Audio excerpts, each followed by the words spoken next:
Hello, hello, hello, and welcome to episode 187 of the Mo Money Podcast. Another fun bonus episode on this Thursday. For this episode, I'm very excited to have Brad Evenson on the show. He's the Director of Communications and Public Affairs for the Canada Deposit Insurance Corporation, otherwise known as CDIC. I think everyone needs to listen to this episode in Canada. Even if you live in the States, a lot of this actually can apply to you because in the States, you've got FDIC, the Federal Deposit Insurance Corporation, which is very similar to the Canadian version. So basically, if you don't know what CDIC is, if you don't actually know how your cash or term deposits are protected by the banks, if you don't know what would happen if the banks went bankrupt in Canada, you need to listen to this episode because there's so much, even still in 2019, there's so many people that don't understand how kind of the banking system works and how we wouldn't, especially in Canada. Things are a little bit different in the States, but still there is FDIC. But in Canada specifically, which we're going to be talking about in this episode, us Canadians, our funds are protected. We will not lose all of our life savings if there is a failure in a Canadian banks. This used to happen in the past before CDIC existed. So maybe that's, I think, why there's a lot of misinformation or people thinking that we can lose all of our money and, it's safe to just keep some cash under your bed. Oh my God, never do that. Never do that. So this is a really great episode. I think you're going to love it. We're going to talk about just a lot of important things I think everyone needs to know about banking in Canada and your savings and feeling more secure and confident about keeping your money at the bank or a credit union or whatever. So let's just get to this episode with Brad Evenson from CDIC. I hope you enjoy it. Thank you so much for joining me on the show, Brad. I'm excited to chat all things CDIC with you for this episode. Oh, I'm looking forward to it. Yeah. So before we dive in, because I've got a bunch of questions, tell me a little bit about you and your background. You're the Director of Communications and Public Affairs at CDIC. But before that, you were the Deputy Director at the Federal Department of Finance and spent nearly 20 years also working in journalism. So a very interesting career you've had. It's true. I sort of combined two sort of university degrees that I had, one in economics and the other one in journalism. Not able to find a job at first in economics, I went and became a reporter, and then that experience led me into the federal government, where I went to work for the Department of Finance, working on the federal budget every year. So spending 6 months putting out this giant document on the economy and what Ottawa was going to spend over the coming year. So. That led me to a job at CDIC. Interesting. Yeah, I have a personal experience with the federal budget. I used to work for a law firm, and I don't know if you know this, but law firms take the federal budget very seriously. They're always like so anxious to be the first one out the gate to have some sort of article or kind of guide about, really breaking down what the federal budget means. And so for a couple of years, I would be like the lucky one that had to stay up or start work at midnight and stay up all night, just prepping all this content that the lawyers were writing to put onto the website.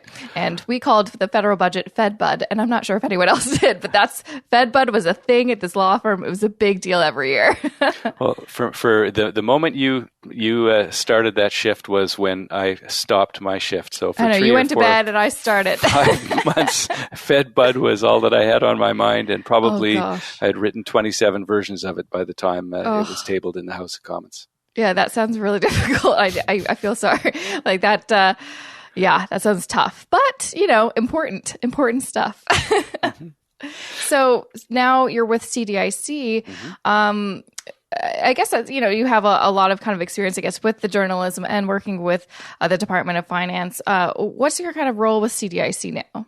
So my role is Director of Communications. So that means mostly communicating with all Canadians about deposit protection in all kinds of different ways. It includes advertising because it's important that we advertise to all Canadians, because after more than 20 years without a bank failure, people don't believe that banks could actually fail and that they need any deposit protection. But we also do a lot of work in social media. We talk to journalists. We talk to people like yourself, influencers and parliamentarians, and everybody, trying to make sure that they're aware of what deposit protection is, because ultimately it doesn't work to help protect depositors or the financial system if people don't know that it's there. If at the first sign of trouble, people ran to the bank to take all their money out of the bank altogether, they could do an awful lot of damage to that institution. And if it wasn't in trouble in the first place, it certainly would be by the time people took all their money out of their checking account on the same day. No, absolutely. When I, before this interview, did a bunch of research about CDIC, even went so far as to find there were some great resources on the website, but I found this one.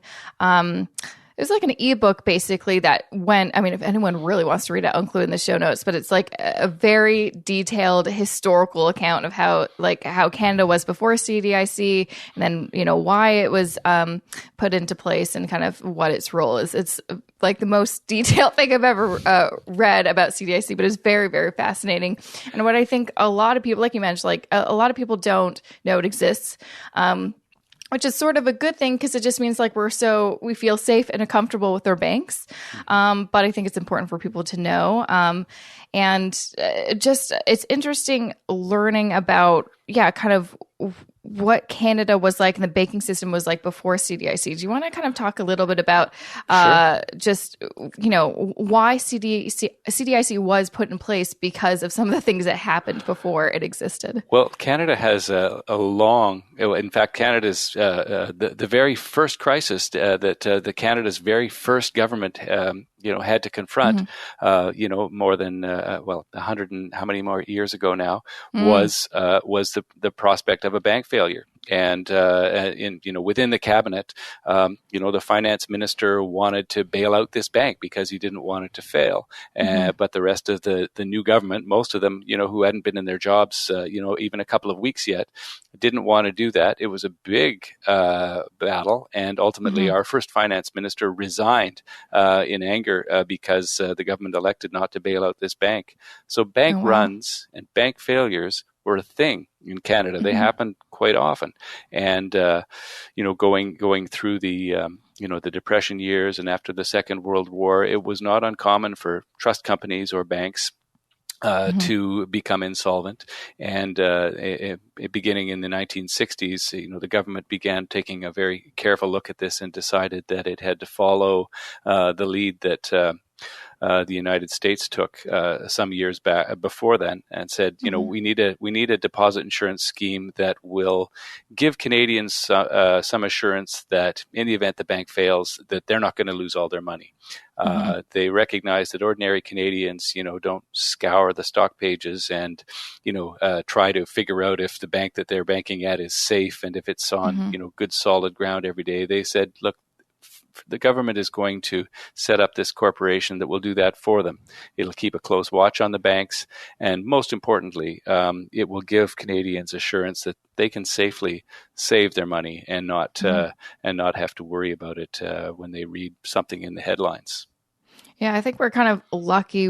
Like for me, I've always lived with, banking with institutions that are members of CDIC. So I think probably it wasn't really, it was our grandparents or great grandparents that dealt with like kind of that time that you mentioned where it was very common for banks to fail. And so we, are kind of lucky in that we don't know what that experience is like. But still, I find when I talk to people, there's still lots of kind of misinformation. I mean, it is not maybe common, but I have had conversations with people that do believe that if something happens to the bank, they will lose their savings. And I feel like part of that could be just not knowing anything about CDIC, but also getting confused with Canada and other countries, because other countries have different structures, especially when, we kind of look back at the Great Recession that happened in the States and all those bailouts and all that thing. I think sometimes Canadians get confused. You're like, well, did that happen here, or what happened? And could I lose my savings? And that's when they kind of start getting into weird, crazy mode by, I'm just going to keep some cash in my wall. Yeah, not a very good idea. The one thing that most Canadians don't realize is that we have had a lot of bank failures since Mm-hmm. CDIC was formed. We've had over 40 failures, since 1967, and no Canadian lost a single dollar of deposits that are protected by CDIC.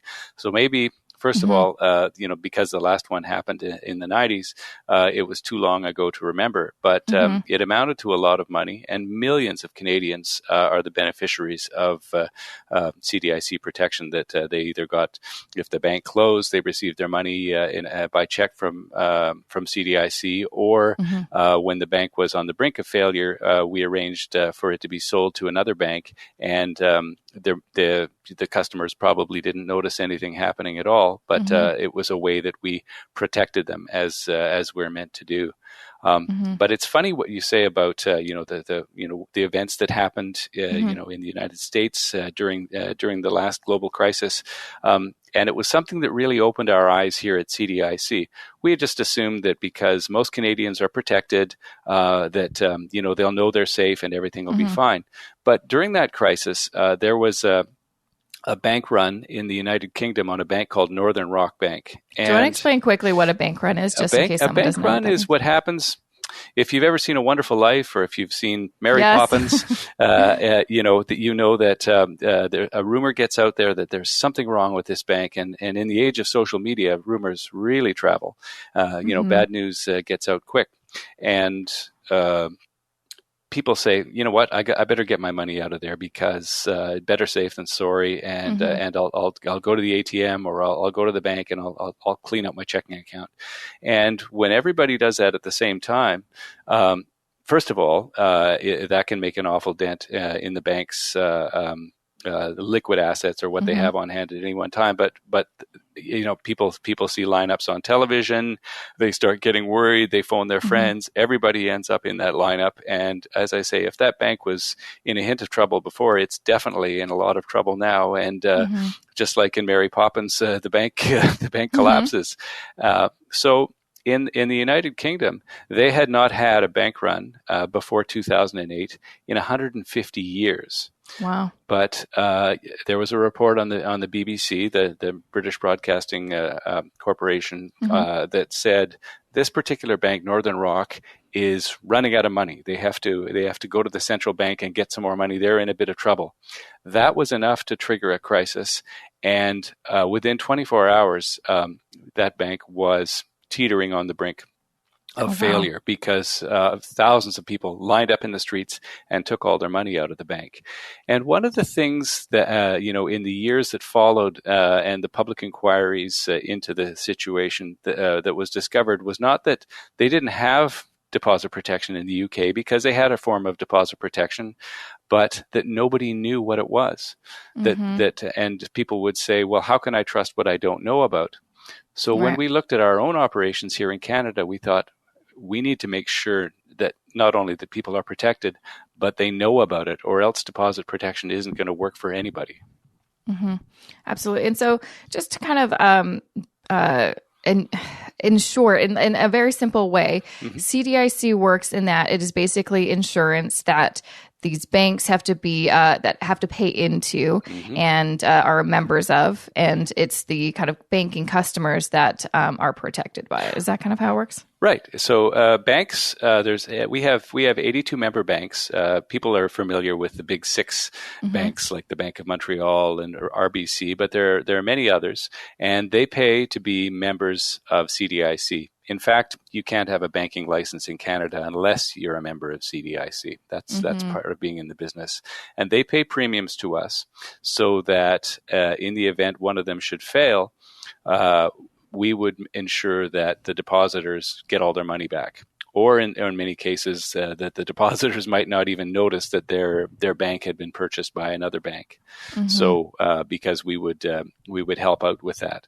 So for depositors, it's free. It's automatic. Mm-hmm. You don't have to sign up, as long as you bank with a a CDIC member, and you can tell by that it's a member by that big purple logo on the front door, or if you go on the bank's website, you'll see our purple logo with a lock, or on their app, and it's even inside your banking pages. You know that means that your money is protected.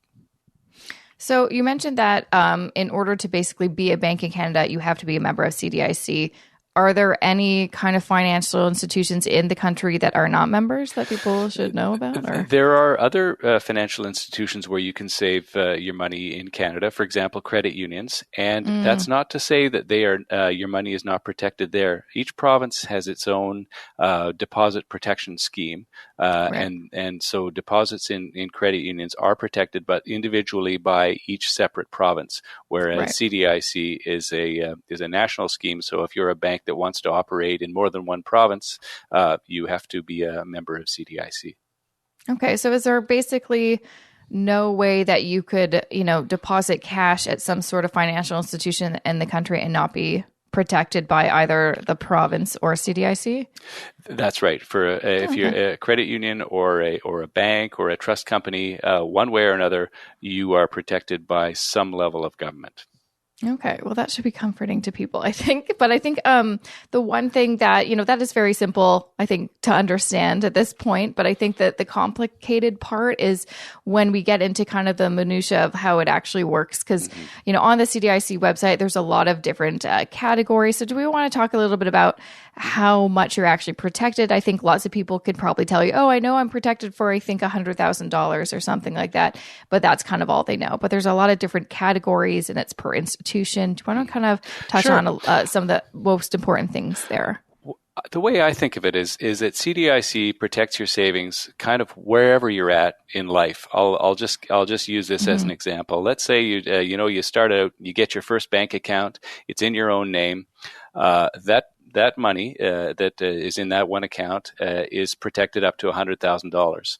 Let's say you get married or you have a partner. You decide to set up a joint bank account. The money in that account is also protected up to $100,000. So you had the stuff in your own account that was $100. This joint account is protected up to $100, so $50 each. And then maybe you want to set up a TFSA because you want to start saving for a fancy vacation or something like that. If the money in your TFSA is in a deposit, that deposit is protected up to $100,000. If you want to set up an RESP for your child, that's a trust account, and so trust accounts that have deposits in them are protected up to $100,000. RRSPs, if you are saving for your retirement, there's $100,000 there. So if you at each phase of your life that you might be thinking about some new reason why you're saving, right through and past retirement, there's a CDIC category for you. So I kind of think of it as, instead of saying you have $100,000 in coverage, think of it as 7 different glasses, and you can put $100,000 in each one, and it's fully protected. And if you're lucky enough, with the same institution, right? In the same institution. So if you're lucky enough to have all that money and you still have more that you need to protect, remember that we have 82 members, so you can spread it out over any one of those. Also, I feel like if you have $700,000 in cash, do something with it. It's an awful lot of cash. It's a good position to be in. Yeah. Yeah. And so, speaking a little bit about cash, that's another thing I think, because you mentioned, RESPs and RRSPs and TFSAs. You're just talking about your cash or your kind of term deposits like a GIC. Those are protected. But, if you're putting, mutual funds or ETFs into those accounts, those aren't That's covered. right. So we only protect deposits. So the deposits that you would put into those, we call them categories. If you put a mutual fund into your RESP or your RRSP, that is not protected by CDIC. It's not to say it might not be protected by some other agency if it were to fail, because some of them are mutual funds, for example. But if the value of it goes down, well, that's an investment in the stock market, and sometimes they go up and sometimes they go down. Yeah, no, I think that's also another thing that just needed to be clarified, because I talk to a lot of people, and sometimes that's that's what they're thinking is like, oh, so if I lose money on my investments, I'm protected. It's like, well, no, that's not. No, then we'd all like make claims all the time. We'd go like, I lost money, please. It's a trade-off sometimes that people have to think about. You may be able to make more money on investments. There's a big upside, but there's also a big downside. The reason why some people, particularly older Canadians who are saving for retirement, and they don't want to lose anything. They may be willing to live with smaller gains, but they certainly don't want to lose anything. That's a time in life when they start thinking about converting investments that they have into GICs, term deposits with the bank, because then at least they know what they're going to get and that they're not going to lose any of it. Absolutely. And I know going back to the categories, I like how you mentioned it's like there's 7 different classes. And you said also that's per institution. So, I mean, if you have a problem with you have so much cash and you want to make sure it's all protected, then definitely spread it over. A nice problem to have.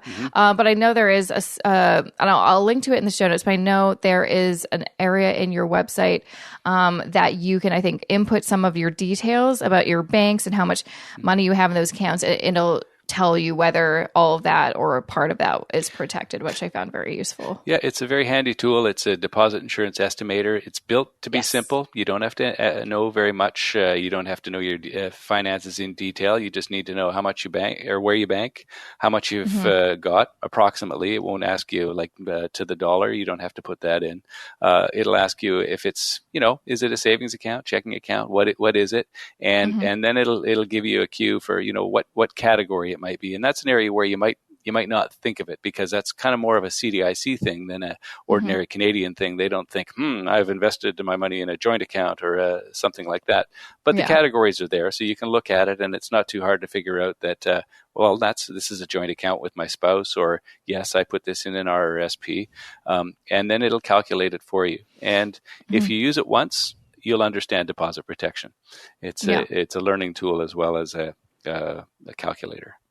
Absolutely. You mentioned that there hasn't been a bank failure in Canada since the 90s. So that's quite a long time. Why do you think that is? Why do you do you think there's just more confidence in the banking system amongst Canadians, or I don't know, banks have gotten smarter? Well, Canadians are pretty conservative, and the Canadian banking sector is also pretty conservative, but it's also true that after some of the bank failures in the 1990s, the government got a little bit more serious about supervising banks. So in other words, not telling them what they could do necessarily, but paying attention to what they were doing and making sure that they weren't taking unnecessary risks. And that system of supervision has been very effective. That's one of our partner agencies, the Office of the Superintendent of Financial Institutions, or OSFI for short, and they literally send supervisors into the banks and who work in the bank or spend a significant amount of time in each of our banks, sitting with them and just making sure that we understand what the bank is up to, and that all of that information that they collect is confidential, but it allows them to decide whether or not they need to ask the bank to make some changes and to sort of keep tabs on it. And CDIC also keeps tabs on its member institutions and the kinds of risks they take and the financial position they're in, because if you think about it, we have a lot of money at stake. If one of them were to fail, we'd have to pay all the depositors their money back. So that's an awful lot. So we take steps to make sure that the banks don't take undue risks or that sort of thing. So there's an awful lot of regulatory agencies here in Ottawa that are paying attention to them, and I think that may be part of the reason why that we haven't seen as many failures.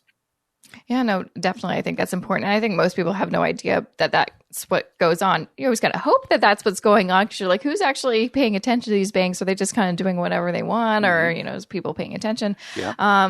So I think that's important to know.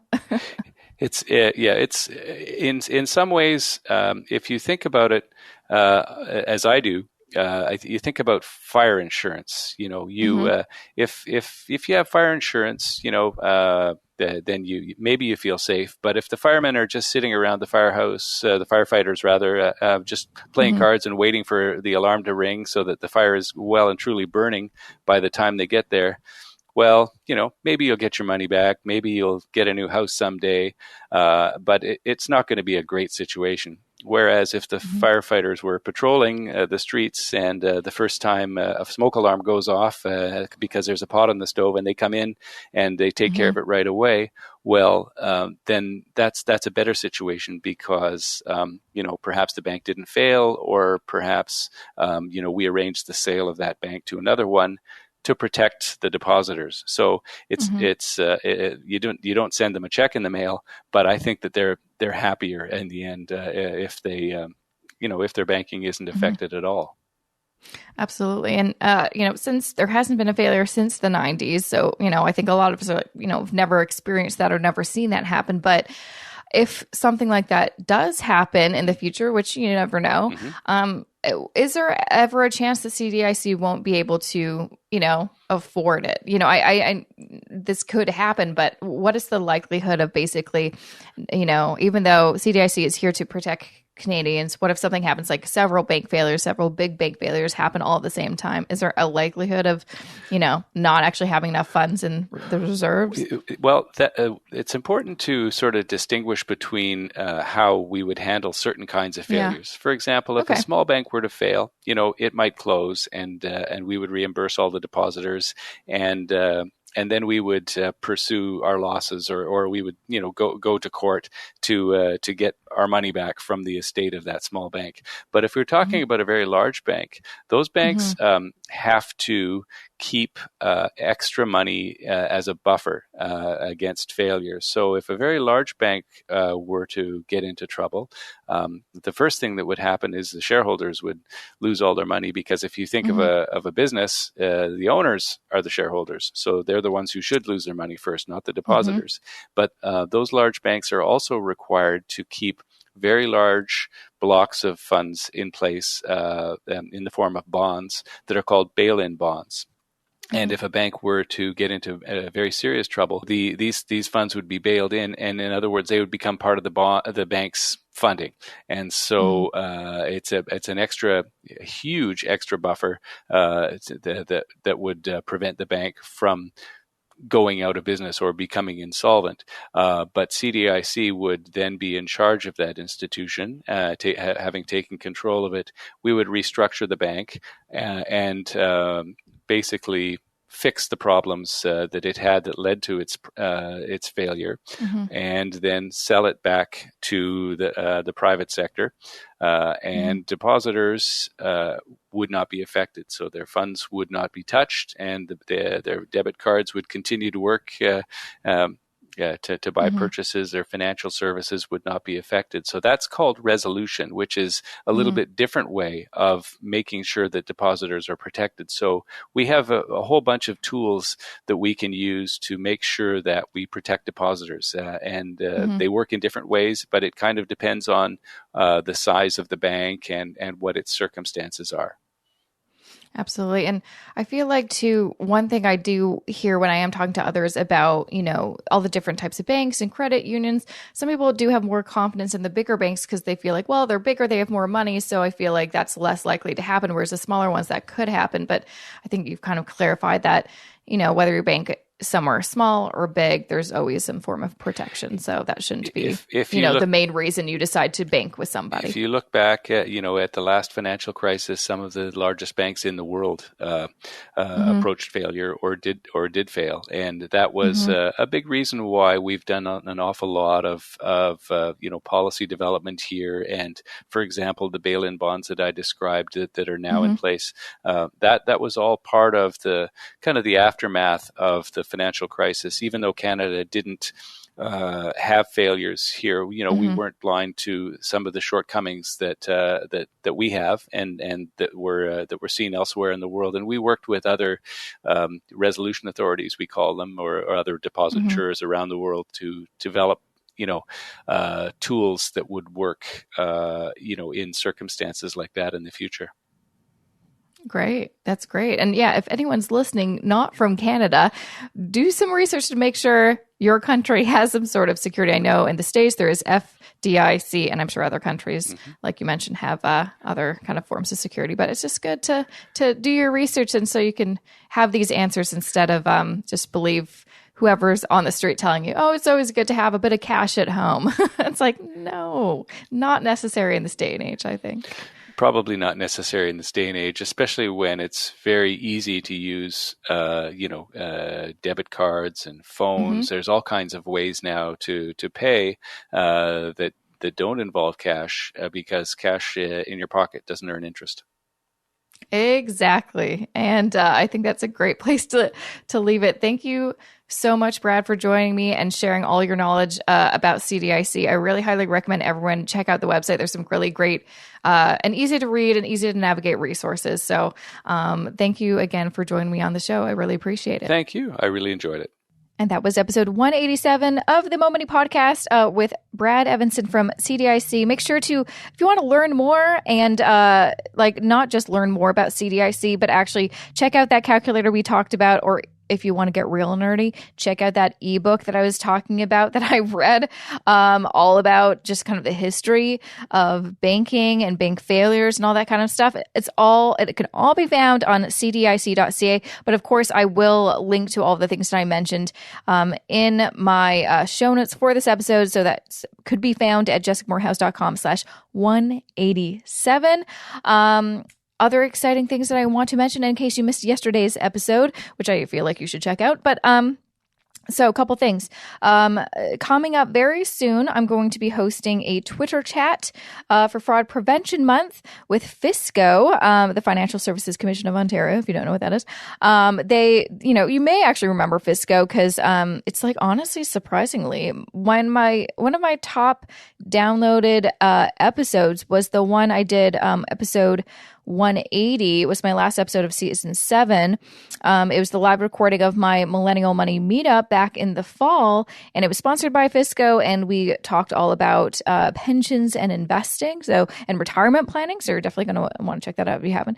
But anyways, I'm teaming up with them again to do this Twitter party to kind of promote and discuss how to protect yourself from mortgage fraud, because it's actually a really big problem here in Canada and a lot of fraud is going on. And so we're going to kind of chat about it. And of course, the best part, I'm going to give away prizes at the end. I'm going to be giving away some Amazon gift cards so you can do whatever the heck you want with that, Amazon gift card money. Hopefully do something responsible and buy some like personal finance books or something, but do whatever you want.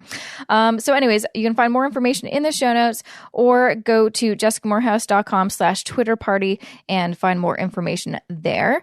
Another exciting thing I'm going to be doing is I haven't done a webinar in a while, so I thought it was high time I do one. And this one is going to be focused on investing because, as you know, I have an online investing course called Investing Foundations for Canadians that really goes through all the important things you need to know to become confident about investing and deciding what to do. It really breaks down all of those things that you think are complicated or sound like jargon. And I really break it down so anyone can understand what the hell an ETF is, or what rebalancing a portfolio is, or what a portfolio is, or, I can go on and on. I had to make a whole course on it because there's so much stuff, but it's very chunkified because I didn't want it to seem like a big dry beast because that's no fun. So anyways, I'm going to be doing a webinar on the topic of just investing, but more specifically, I've been kind of doing some crowdsourcing to find out what are some of the biggest questions you have about investing, and I'm going to be answering them in this webinar. So actually, if you have some questions about investing and you want to make sure I address them, make sure to email me, jessica@jessicamorehouse.com, or at me on Twitter or Instagram. Find me wherever on social, message me, and let me know what your questions are. Or again, during the webinar at the end, we're going to do a live Q&A, so you can ask me there. Anyway, so go to jessicamorehouse.com/webinar to sign up. It's all going down March 20th at 7 p.m. Eastern time, and it'll be a lot of fun. So I hope to see you there. All right, that's enough talking because, let's get on with our lives. So thanks for listening to me in your ear once again. I'll see you back here next Wednesday with a fresh new episode of the Mo Money Podcast. Thanks so much.